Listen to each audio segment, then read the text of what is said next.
ডাকসু নির্বাচন পেছানোর পরও কাটেনি সংকট। লাঞ্ছিতের ঘটনায় শিক্ষকদের কমপ্লিট শাটডাউনে অচল ক্যাম্পাস। ডাকসুর মনোনয়ন প্রত্যাহার আজ।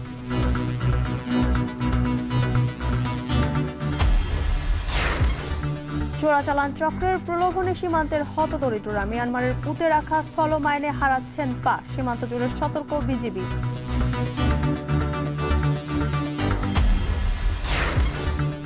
দক্ষিণ কোরিয়ায় জাপানের অর্থায়নে শরীয়তপুর চাঁদপুর সেতু নির্মাণের উদ্যোগ। যুক্ত হবে 4 বন্দর, 32 জেলার যোগাযোগে ঘটবে বৈপ্লবিক পরিবর্তন।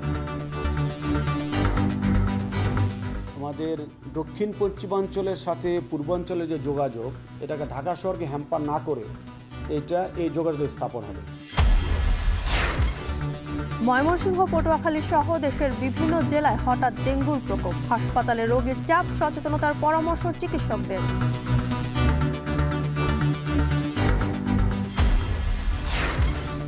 এবং কর্মকর্তা কর্মচারী থাকলেও ঝোপঝাড়ে পরিত্যক্ত বান্দরবনের টঙ্কাবতী স্বাস্থ্য ও পরিবার কল্যাণ কেন্দ্র। সেবাবঞ্চিত দুর্গম পাহাড়ের বাসিন্দারা। নিয়মিত ডাক্তারেরা আসে না এবং নিয়মিত এখানকার জনগণের সেবা পাচ্ছে। হাসপাতাল নগুলো হনা স্টাফ নয়, কিন্তু মাসের 29 তারিখ আয়ের সম্পূর্ণ চাইনি উকে করে দিয়ে যান।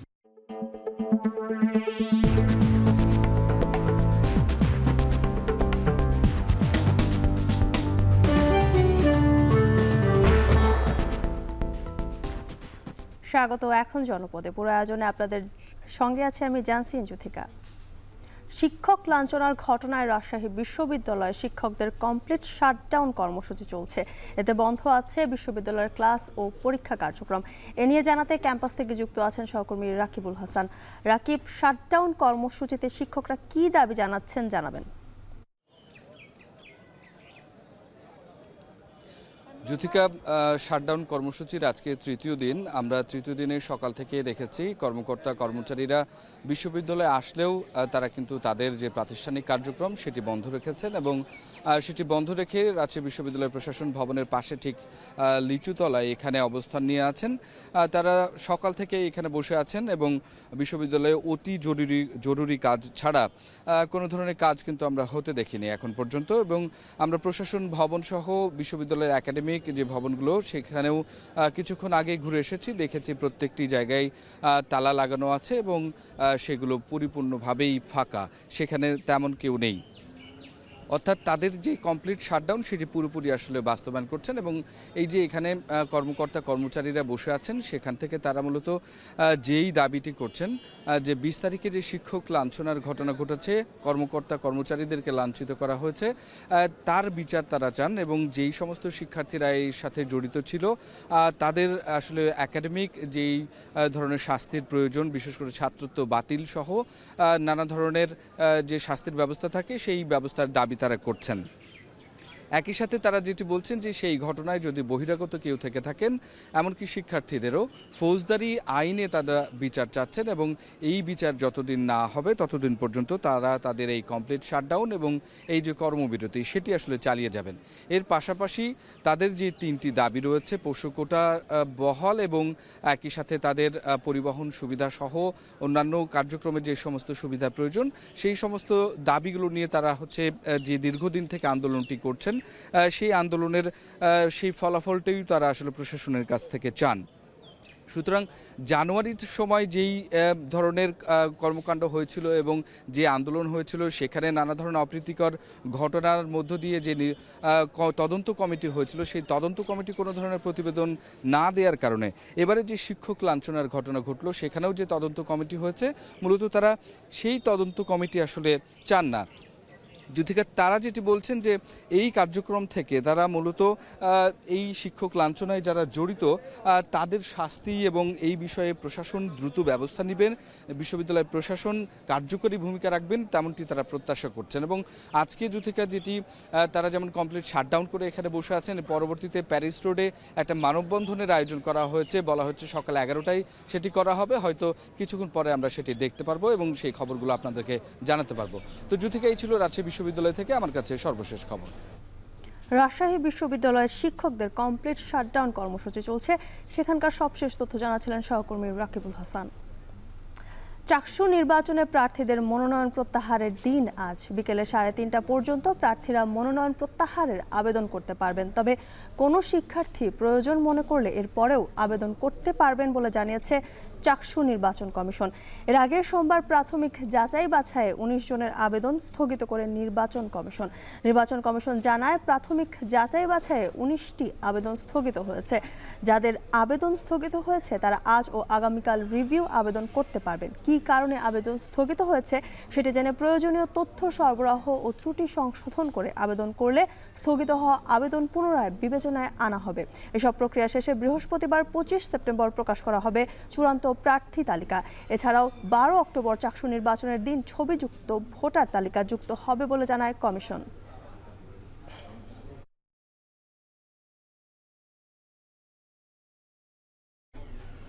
জনবল, টাকা আর সাংগঠনিক শক্তি নিয়ে চাকসু নির্বাচনে অনেকটাই এগিয়ে রাজনৈতিক সংগঠনের প্রার্থীরা।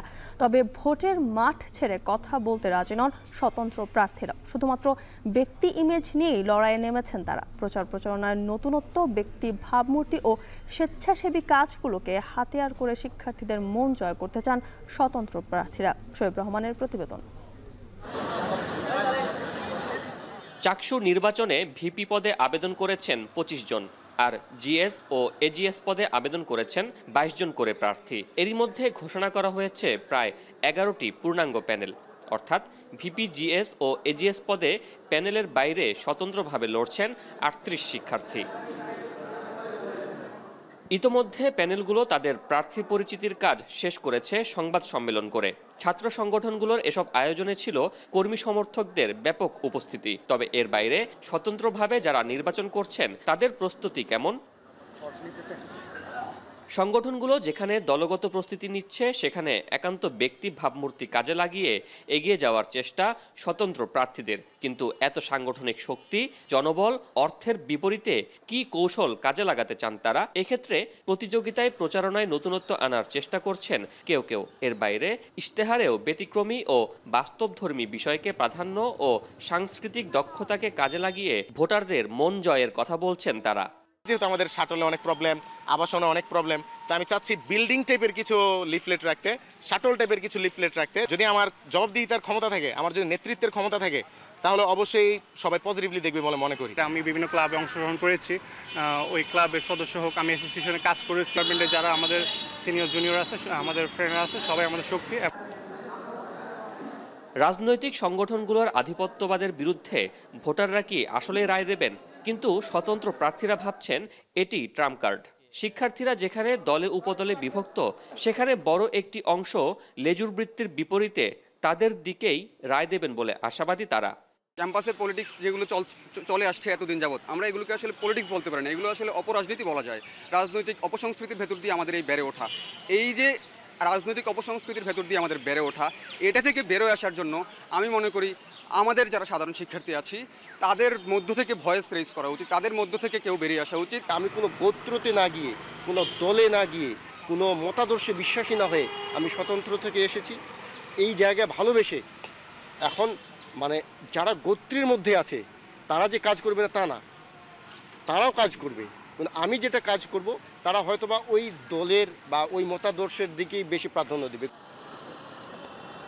বড় সংগঠনগুলোর নির্বাচনে খরচ করার সামর্থ্য থাকে বেশি। সেদিক থেকে ভোটের মাঠে একান্ত নিজের চেষ্টায় তাদের মোকাবিলা করাটা কষ্টকর হলেও অসম্ভব নয় বলছেন স্বতন্ত্র প্রার্থীরা।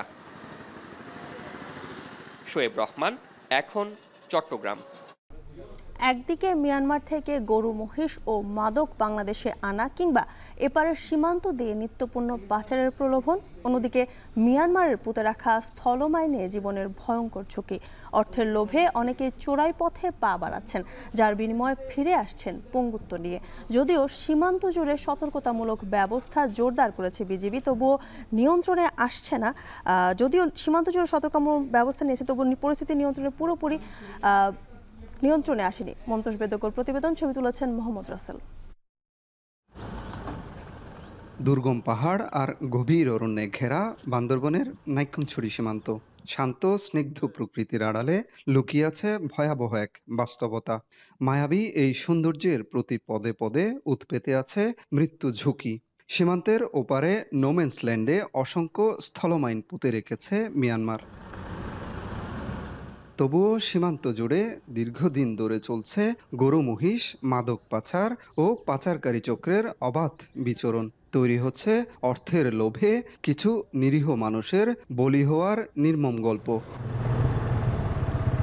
সীমান্তের ওপার থেকে চোরাই পথে গরু, মাদক কিংবা কাঠ পাচার করে আনা এবং বাংলাদেশ থেকে নিত্যপণ্য পাচারের ঝুঁকি নিতে গিয়ে অনেকেই অজান্তে পা রাখছেন মিয়ানমারের পেতে রাখা স্থলমাইনে। মুহূর্তেই ছিন্ন ভিন্ন হচ্ছে জীবন, পরিবারে নেমে আসছে ঘোর অন্ধকার। কক্সবাজারের রামু উপজেলার গর্জনিয়ার বাসিন্দা মোহাম্মদ আবদুল্লাহ 1 বছর আগে সীমান্তের ওপারে গরু আনতে গিয়ে স্থলমাইনে হারিয়েছেন 2 পা। প্রায় একই গল্প নাইক্ষ্যংছড়ির জারুলিয়াছড়ি সীমান্তের বাসিন্দা নুরুল আফসারের। চোরাই পথে মহিষ আনতে গিয়ে তিনিও হারিয়েছেন 1 পা। জীবনের ঝুঁকি নিয়ে সামান্য আয়ের জন্য চোরাচালানে জড়ানো এই মানুষগুলো মাইন বিস্ফোরণে হারাচ্ছেন জীবনের স্বাভাবিক ছন্দ। কিন্তু কেন?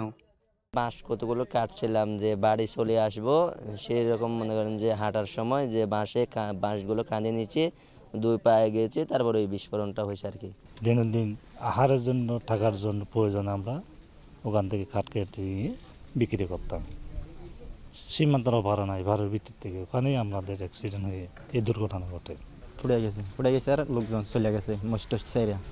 তাদের 2-10 মিনিট বাজে ওরা যায় আমার গাড়ি ধরে আনছে, গাড়ি ধরে আনি আমার ঢাকা হাসপাতালত, এখানে না ছিল ঢাকা হাসপাতালত 2 মাস ছিলাম।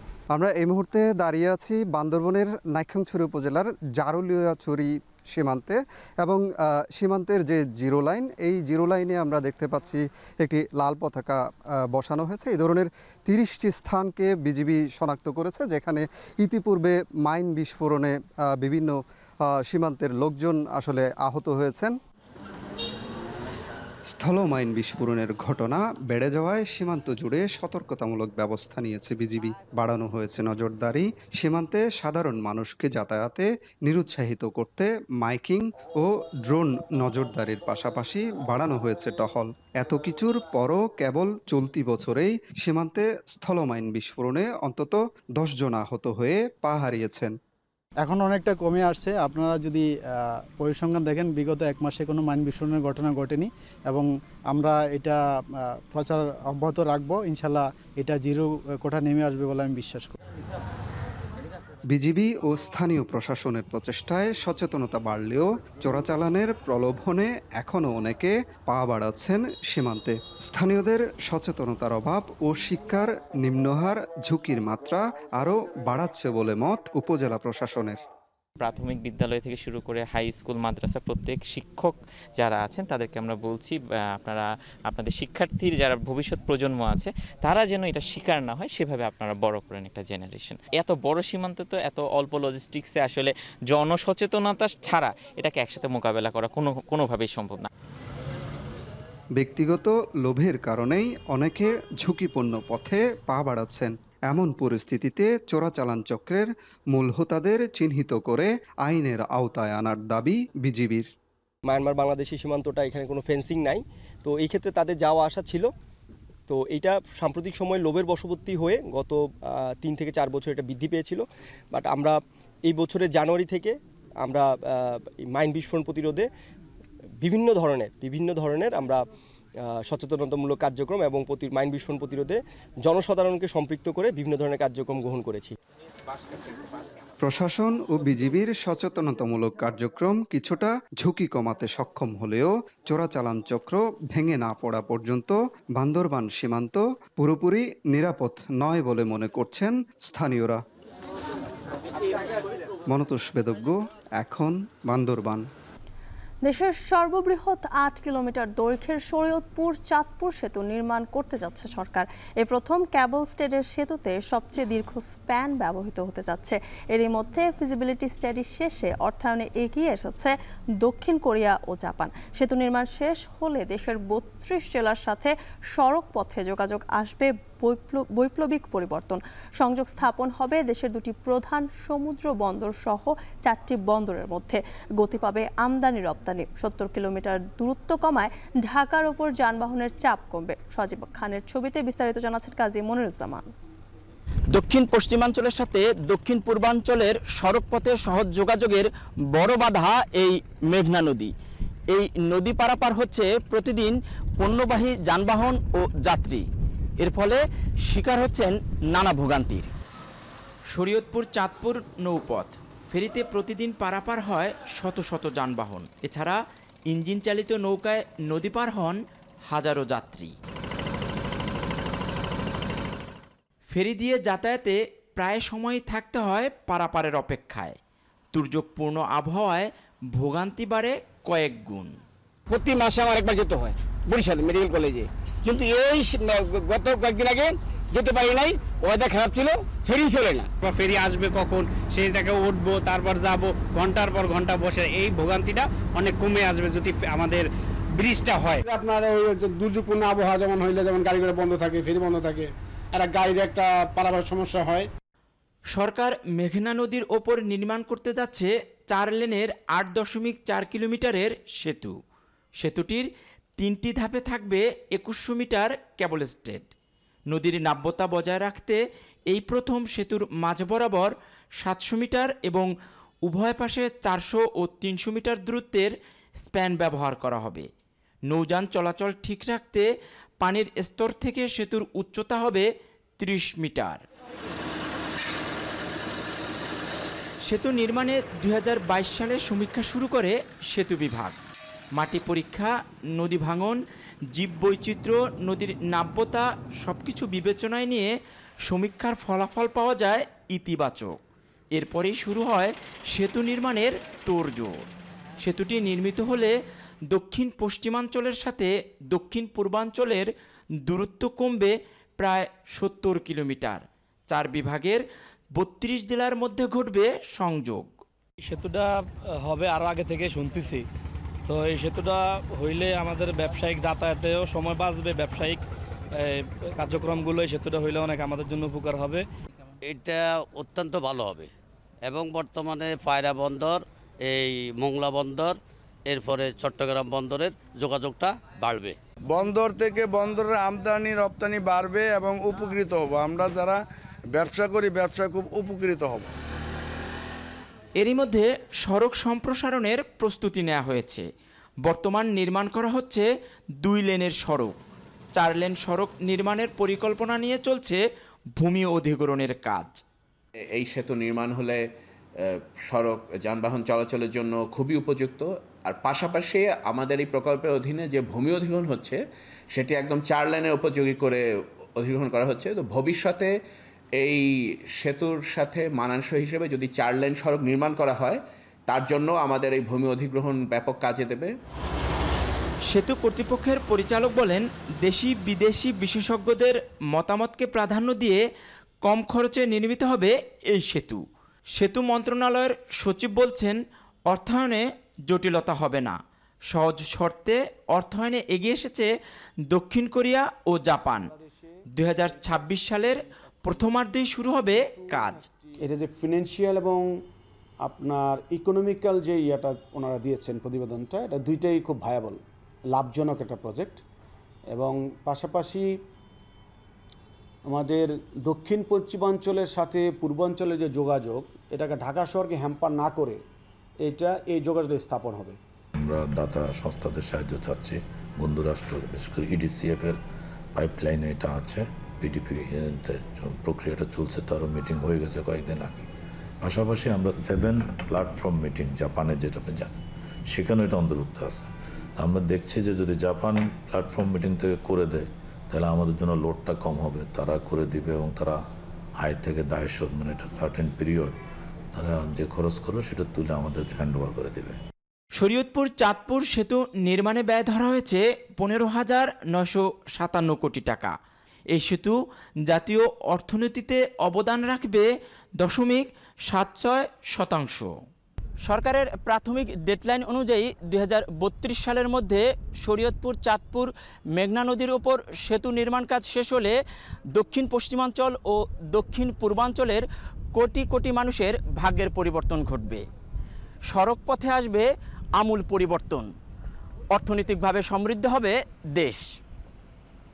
কাজী মনিরুজ্জামান, এখন শরীয়তপুর। টাঙ্গাইলের গোপালপুরে মেয়াদ বাড়িয়েও শেষ হয়নি ঝাওয়াইল ব্রিজের নির্মাণ কাজ। দীর্ঘদিনেও কাজ শেষ না হওয়ায় ঝুঁকি নিয়ে নদী পার হতে হচ্ছে স্থানীয়দের। এ নিয়ে বিস্তারিত জানাতে সরাসরি যুক্ত হচ্ছেন সহকর্মী কাউসার আহমেদ। কাউসার, ব্রিজের নির্মাণ কাজ কবে নাগাদ শেষ হতে পারে জানাবেন? যুথিকা, আমি যে ব্রিজটিতে আছি এই ব্রিজের যিনি ইঞ্জিনিয়ার এবং সড়ক বিভাগের যিনি প্রকৌশলী রয়েছেন তিনি জানিয়েছেন যে তারা আগামী ডিসেম্বরের মধ্যে কাজ শেষ করতে পারবে। তবে তারা দাবি করেছেন যে এখন পর্যন্ত এই ব্রিজের প্রায় 70% কাজ শেষ করেছেন। তবে স্থানীয় এবং এখানে যারা রয়েছেন তারা বলছেন যে কাজ আছে তারা ডিসেম্বরের মধ্যে শেষ করতে পারবে না। এতে করে তাদের যে দুর্ভোগ প্রতিনিয়ত সেটি পোহাতে হবে। আর এই সড়কটি দিয়ে পার্শ্ববর্তী জামালপুর থেকে শুরু করে পিকনা এবং যমুনা সার কারখানা যেটি রয়েছে সেটিতে যাতায়াত করতে হয়। বলতে গেলে এটি জনগুরুত্বপূর্ণ একটি সড়কের যে ব্রিজ নির্মাণ করা হচ্ছে এটি একটি। তারা বলছেন যে এই সড়ক দিয়ে প্রতিনিয়ত প্রায় লক্ষাধিক মানুষ চলাচল করে থাকে, যে কারণে ভারী যানবাহন থেকে শুরু করে যারা স্কুলের শিক্ষার্থী রয়েছে তাদেরও দুর্ভোগ পোহাতে হচ্ছে। আমরা সকাল থেকে এখানে এসেছি, আমরা দেখেছি যে বেশ কিছু শিক্ষা প্রতিষ্ঠানের বিশেষ করে প্রাথমিক এবং মাধ্যমিক বিদ্যালয়ের শিক্ষার্থী যারা রয়েছেন তারা জীবনের ঝুঁকি নিয়ে নৌকা দিয়ে পারাপার হতে হচ্ছে। তবে এখানে যারা রয়েছেন, এখানে যে ঠিকাদারি প্রতিষ্ঠান বা ঠিকাদার যিনি রয়েছেন আমরা তার সাথে যোগাযোগ করার চেষ্টা করেছি, তার সাথে আমরা এখানে পাইনি। আর এছাড়াও এই স্থানীয় কয়েকজন ব্যবসায়ী এবং এলাকাবাসী জানিয়েছেন, তারা বলছেন যে এই ব্রিজের কাজ শেষ না হওয়ার কারণে বিশেষ করে ধুলাবালুর কারণে তাদের যে ব্যবসা প্রতিষ্ঠান রয়েছে সেখানে যাচ্ছে। আর এছাড়াও যারা পথচারী রয়েছেন তারা বলছেন যে তারা এক প্রান্ত থেকে অপর প্রান্তে যেতে হলে সময়টা 15 থেকে 20 সেকেন্ডের হলেও তাদের এখন সময় লাগছে 5 থেকে 15 মিনিট পর্যন্ত। তারা বলছেন যে নৌকার জন্য তাদের অপেক্ষা করতে হচ্ছে 5 থেকে 10 মিনিট পর্যন্ত। সব মিলে এখানে যারা পথচারী এবং স্থানীয় বাসিন্দা রয়েছেন তাদের চরম দুর্ভোগ পোহাতে হচ্ছে। তারা বলছেন যে এখানে যদি পার্শ্ব বিকল্প সড়ক বা বিকল্প সেতু করা হতো, তারপরে যদি এই মূল সেতুর কাজ ধরা হতো তাহলে স্থানীয় মানুষ যারা রয়েছেন তাদের অনেকটা স্বস্তি ফিরে আসতো। আর এদিকে ঠিকাদারি প্রতিষ্ঠান এবং সড়ক বিভাগের সাথে আমার কথা হয়েছে, তারা বলেছেন যে এই ব্রিজটির কার্যাদেশ দেওয়া হয়েছিল 2023 সালের ফেব্রুয়ারি মাসে এবং শেষ হওয়ার কথা ছিল চলতি বছরের ফেব্রুয়ারিতে। সেই কাজ শেষ না হওয়ার পরও কিন্তু এই আগামী ডিসেম্বর পর্যন্ত মেয়াদ বাড়ানো হয়েছে। তো বাকি কাজ শেষ হওয়া নিয়ে সংশয় রয়েছে। তো এই ছিল আমার কাছে যুথিকা ব্রিজের সবশেষ তথ্য। টাঙ্গাইল থেকে যুক্ত ছিলেন সহকর্মী কাউসার আহমেদ, জানাছিলেন সেখানকার সবশেষ তথ্য। ঝোপঝাড়ে ঢাকা পরিত্যক্ত হয়ে পড়ে আছে বান্দরবানের সদর উপজেলার টঙ্কাবতী স্বাস্থ্য ও পরিবার কল্যাণ কেন্দ্র। দীর্ঘদিন ধরে বন্ধ থাকায় এই প্রতিষ্ঠানের অবস্থা এমন যে এলাকাবাসীও বলতে পারছে না শেষ কবে সেখানে মিলেছে চিকিৎসা সেবা, অথচ বেতন ভাতা তুলছেন কর্মকর্তা কর্মচারীরা, নিচ্ছেন সুযোগ সুবিধাও। রিজভি রাহাতের প্রতিবেদন। চারপাশে বড় বড় আগাছা ও জঙ্গলের এই চিত্র বান্দরবনের টঙ্কাবতী ইউনিয়ন স্বাস্থ্য ও পরিবার কল্যাণ কেন্দ্রের। নেই কোনো চিকিৎসক বা সেবাকর্মী, ফলে চিকিৎসা সেবা থেকে বঞ্চিত হচ্ছে প্রান্তিক মানুষেরা। ভবনের চারপাশে জমে থাকা পানি, ময়লা ও জঙ্গলে বাড়ছে মশার উপদ্রব, ছড়িয়ে পড়ছে রোগের বিস্তার। কেন্দ্রের মূল ফটক ও ভেতরেও নেই পরিষ্কার পরিচ্ছন্নতা, ব্যবহারে অনুপযোগী অফিসে ঢোকার প্রবেশপথ। কর্মচারী কর্মকর্তাদের অনুপস্থিতিতে প্রতিদিন ফিরে যাচ্ছে দূর দূরান্ত থেকে আসা পাহাড়ি বাঙালি রোগীরা। আসে না, কিছু আসে না, আমরা সেবা পাচ্ছি না। এখানে অনেক পরিবার আছে, অনেক ছোট ছোট মানুষ আছে। নিয়মিত ডাক্তারেরা আসে না এবং নিয়মিত এখানকার জনগণের সেবা পাচ্ছে। হাসপাতালও নগুলো হন স্টাফ নয়, কিন্তু মাসের 29 তারিখে আয়ের সম্পূর্ণ চাই নৌকো করে দিয়ে যান জন্য এলাকার লোকজন আসলে উনি বলে আবার যদি নতুনভাবে যদি সরকার গঠন করে তারপর ওষুধও আমরা দিতে পারবো, এখন ওষুধ দরকার নেই। স্থানীয়দের দীর্ঘদিনের অভিযোগের ভিত্তিতে ইতোমধ্যে 3 জন স্টাফকে বদলি করা হয়েছে। অনিয়মের অভিযোগ প্রমাণ হলে ব্যবস্থা নেওয়া হবে বলে জানান এই কর্মকর্তা। আমাদের কাছে অভিযোগ এসেছে এবং জেলা পরিষদ চেয়ারম্যানও জানেন এই ব্যাপারে। জেলা পরিষদ চেয়ারম্যান আমাকে এবং এখানকার আমাদের যে নির্বাহী কর্মকর্তা আছেন এরকম দুইজনকে দায়িত্ব দিয়ে বলেছেন যে একটু তদন্ত করার জন্য। আমরা খুব শীঘ্রই এই তদন্তে যাব। এছাড়া যারা কর্মস্থলে অনুপস্থিত বা দায়িত্ব অবহেলা করেছে তাদের বিরুদ্ধে বিভাগীয় ব্যবস্থা নেওয়া হবে বলে জানান জেলা পরিবার পরিকল্পনা বিভাগ।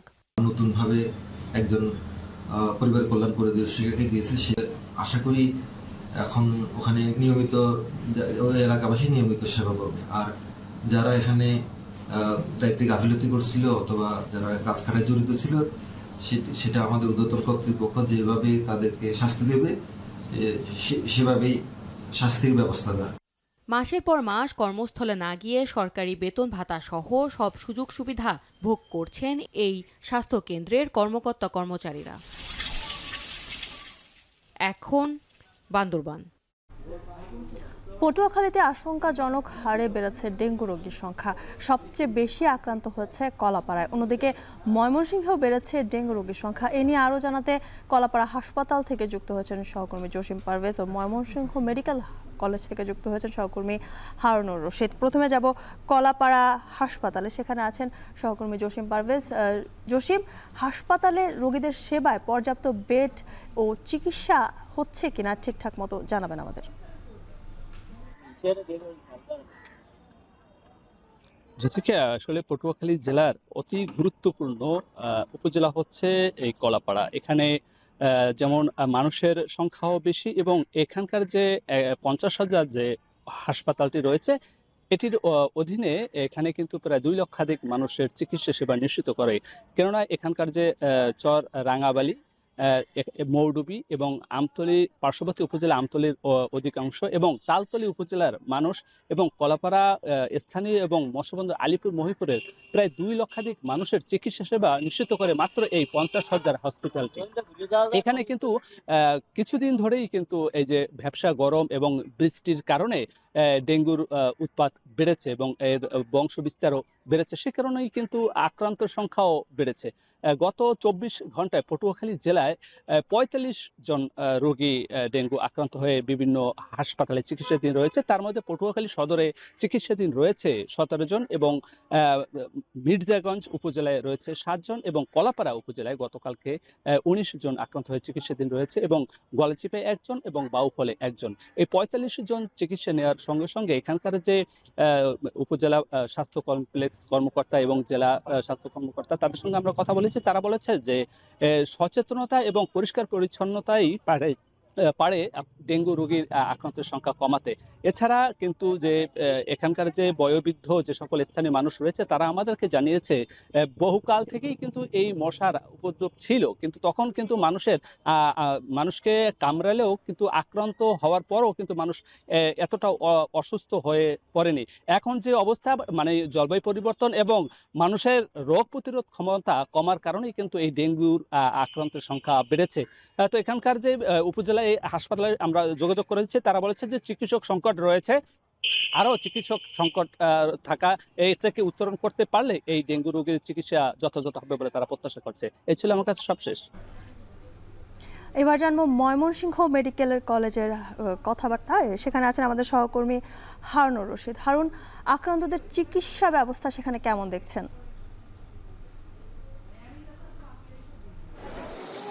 জ্যোতিকা, ময়মনসিংহ মেডিকেল কলেজ হাসপাতালে ডেঙ্গু আক্রান্ত রোগীর সংখ্যা কিন্তু দিন দিনই বাড়ছে এবং এই রোগীর সংখ্যা বাড়ার কারণে ময়মনসিংহ মেডিকেল কলেজ হাসপাতালের যে প্রশাসনিক ভবন রয়েছে এটির 4র্থ তলায় যে মেডিসিন ওয়ার্ড, সেই মেডিসিন ওয়ার্ডের একটি অংশকে ডেডিকেটেড ডেঙ্গু ওয়ার্ড হিসেবে ঘোষণা করেছেন চিকিৎসকরা এবং এখানে আমরা যেটি দেখতে পাচ্ছি যে এই ডেডিকেটেড ওয়ার্ডে কিন্তু প্রচুর রোগী এই মুহূর্তে ভর্তি রয়েছেন।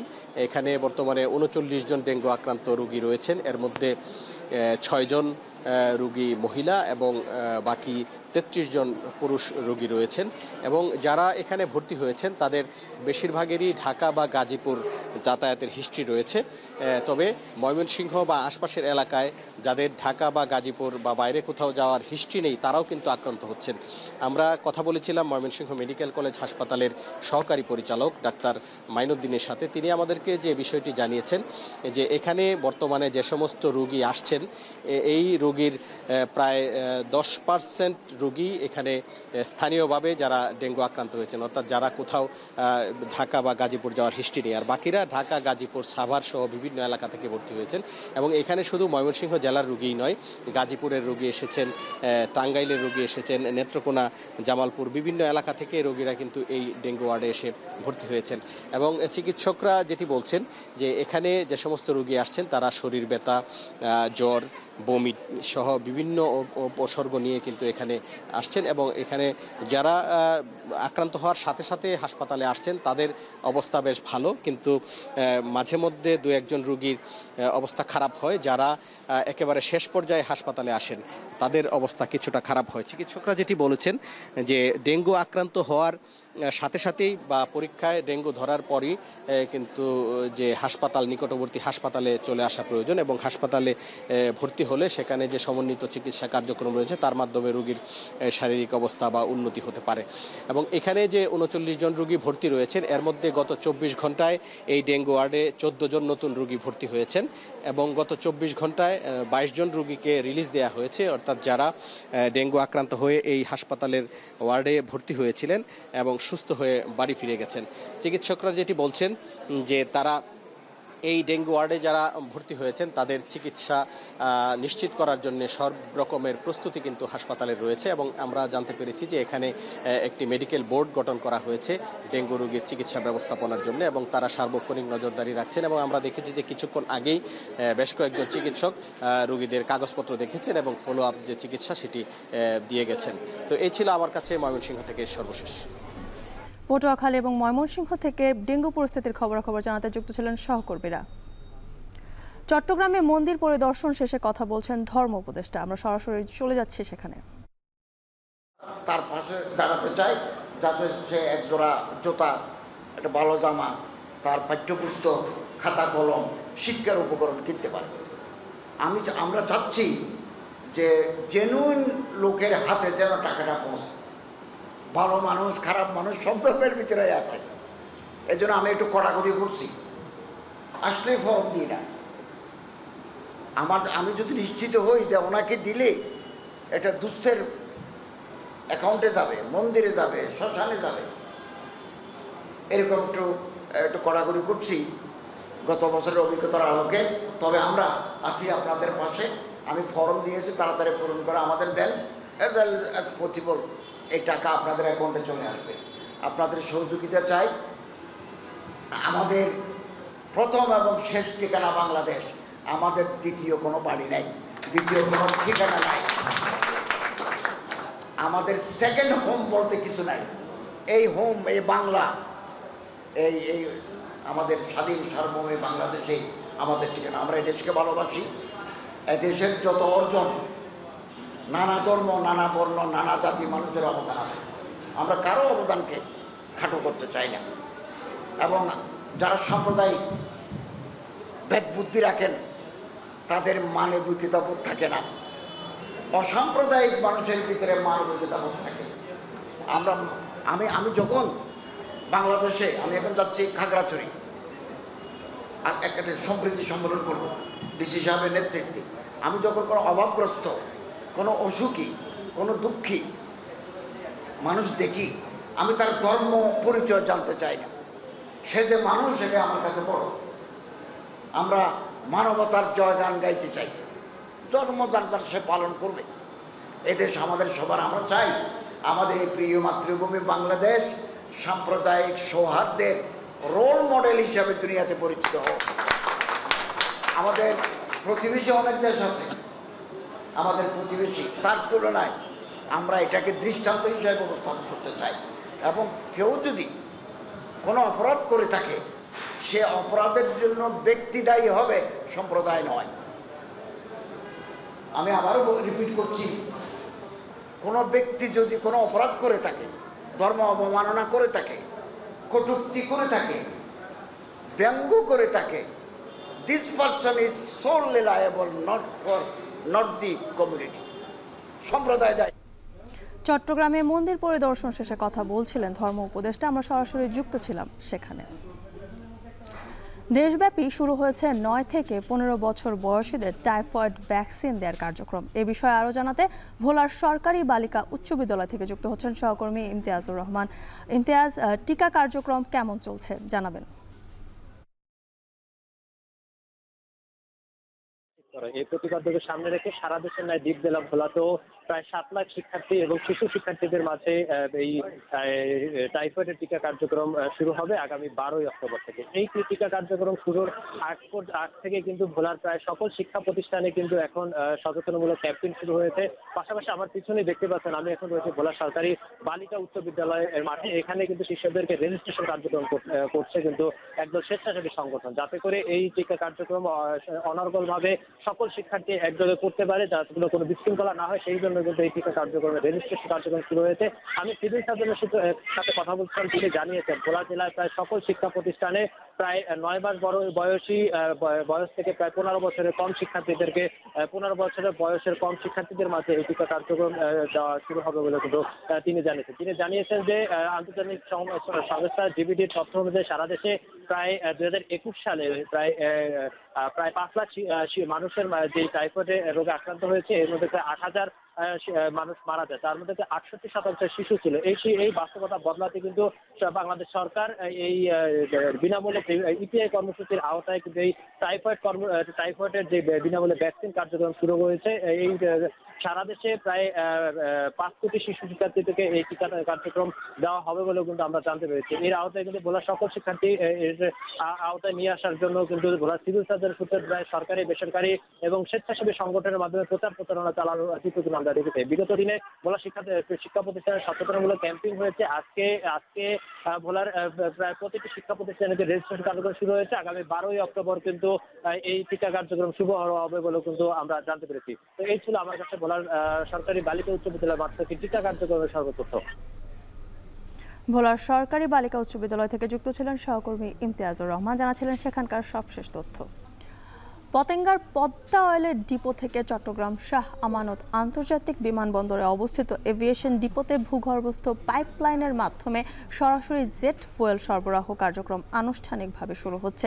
বিস্তারিত জানাতে যুক্ত হচ্ছেন সহকর্মী হাজেরা শিউলি। পাইপলাইনে জেট ফুয়েল সরবরাহে কী ধরনের সুফল মিলবে জানাবেন?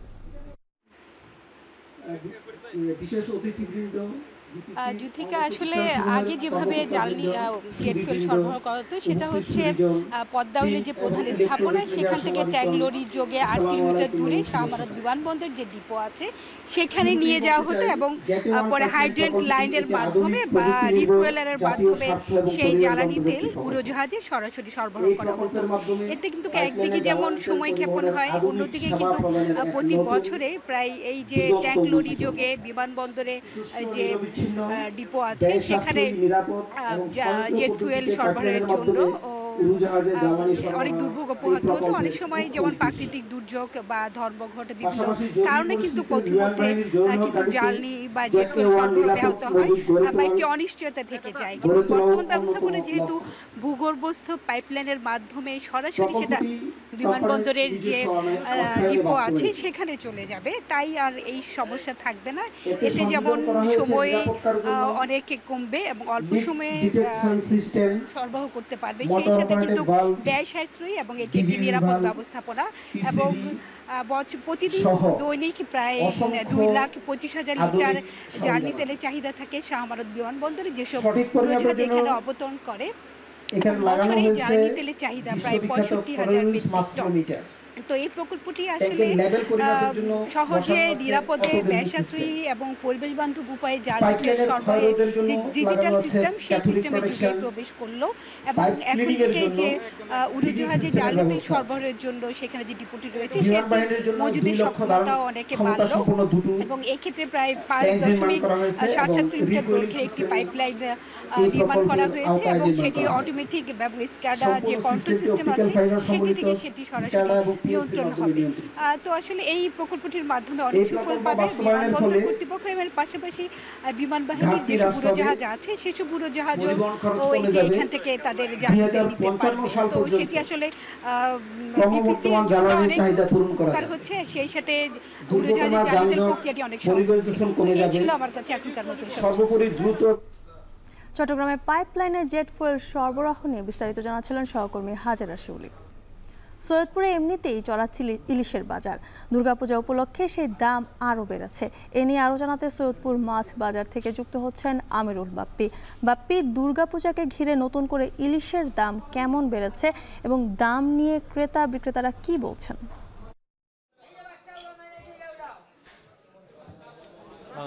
যুথিকা, ইলিশের যে পরিমাণে সরবরাহ এবছর সেই হিসেবে এবছর কিন্তু আমরা দেখছি তার দাম এমনি থেকেই বেশি, বরং ব্যবসায়ীরা বলছেন যে গত কয়েকদিনের তুলনায় আজকে কিছুটা দাম কমেছে, তারপরেও সেটি একেবারে মধ্যবিত্তের হাতের নাগালের বাইরে বলেই আমার মনে হচ্ছে। কারণ 1 কেজি ওজনের একটি ইলিশের দাম পড়ছে প্রায় 2200 টাকা এবং 1 কেজির থেকে বেশি যে ওজনের যে ইলিশগুলো আছে সেগুলো বিক্রি হচ্ছে 2500 থেকে 2700 টাকা পর্যন্ত। সুতরাং বুঝতেই পারছেন যে ইলিশের বাজার আসলে কতখানি চড়া হয়ে গেছে এবং যে সেটি মধ্যবিত্তের জন্য কতখানি কষ্টের হয়ে যাচ্ছে। এবং যদিও পূজা, তারপরেও মানুষ চেষ্টা করছেন যে একটু ছোট সাইজের ইলিশগুলো নেওয়ার জন্য। 400 থেকে 450 গ্রাম ওজনের যে ইলিশগুলো আছে সেই ইলিশের দাম পড়ছে প্রায় 1300 টাকার মতো কেজিতে। তো মানুষ, বেশিরভাগ মানুষ, আমি যতক্ষণ মাছ বাজারে আছি দেখেছি যে ওই ছোট সাইজের ইলিশগুলোর দিকেই মানুষের চাহিদাটা বেশি, যেহেতু 1 কেজি ওজনে 3টি বা 4টি ইলিশ মাছ তারা পাচ্ছেন, সুতরাং সেই দিকে ঝোঁকটা বেশি থাকছে।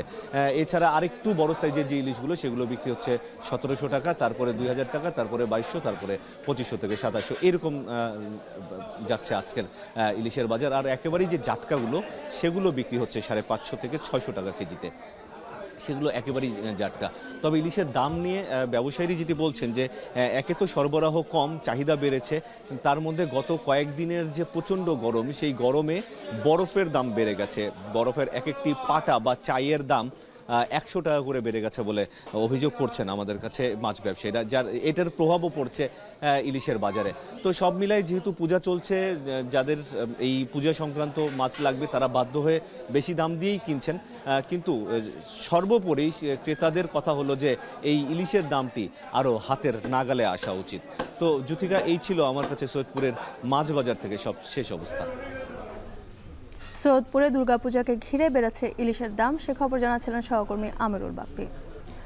নদীর ঘাটের নিয়ন্ত্রণ ও দখল নিয়ে পাবনায় বিএনপির দুপক্ষের মধ্যে ব্যাপক সংঘর্ষ ও গোলাগুলি হয়েছে। এতে আহত হয়েছেন বেশ কয়েকজন। ভাঙচুর করে পুড়িয়ে দেওয়া হয় স্থানীয় বিএনপির কার্যালয়। স্থানীয়রা জানান, বেড়া উপজেলার হুরাসাগর নদীর বৃষালিখা ঘাট নিয়ন্ত্রণ করত আওয়ামী লীগের নেতাকর্মীরা। 5 আগস্টের পর স্থানীয় বিএনপির একাংশ ঘাটের নিয়ন্ত্রণ নেয়। পরে স্থানীয় বিএনপি নেতা হাসান আলীর নেতৃত্বে আরেকটি গ্রুপ নিয়ন্ত্রণ নেওয়ার চেষ্টা করে। সেই ধারাবাহিকতায় সোমবার দুপুরে 2 গ্রুপের সংঘর্ষ ও গোলাগুলির ঘটনা ঘটে। এতে বেশ কয়েকজন আহতও হয়। ঘটনার পর থেকে এলাকার থমথমে অবস্থা বিরাজ করছে।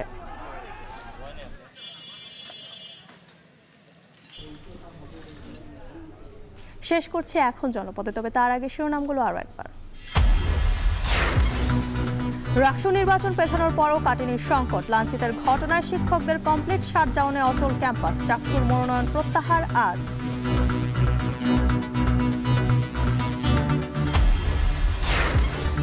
চোরাচালান চক্রের প্রলোভনে সীমান্তের হতদরিদ্ররা। মিয়ানমারের পুঁতে রাখা স্থল মাইনে হারাচ্ছেন পা। সীমান্ত জুড়ে সতর্ক বিজিবি।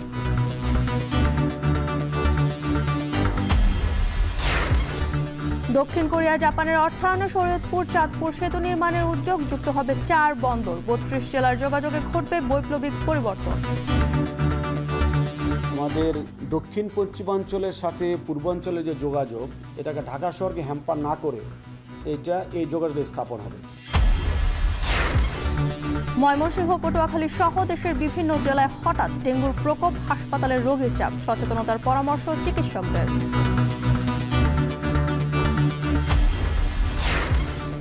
এবং কর্মকর্তা কর্মচারী থাকলেও ঝোপঝাড়ে পরিত্যক্ত বান্দরবানের টঙ্কাবতী স্বাস্থ্য ও পরিবার কল্যাণ কেন্দ্র। সেবা বঞ্চিত দুর্গম পাহাড়ের বাসিন্দারা। নিয়মিত ডাক্তারেরা আসে না এবং নিয়মিত এখানকার জনগণের সেবা পাচ্ছে না। হাসপাতালে নগুলো হনা স্টাফ নয়, কিন্তু মাসের 29 তারিখ আয়ের সম্পূর্ণ নসাইন করে দিয়ে যান। এই ছিল এখন জনপদে। এখন টেলিভিশন ওয়েবসাইটে দেখতে ভিজিট করুন www.ekon.tv। এছাড়া ফেসবুকে দেখতে ভিজিট করুন facebook.com/tv.ekon এবং ইউটিউবে দেখতে ভিজিট করুন youtube.com/c/ekontv।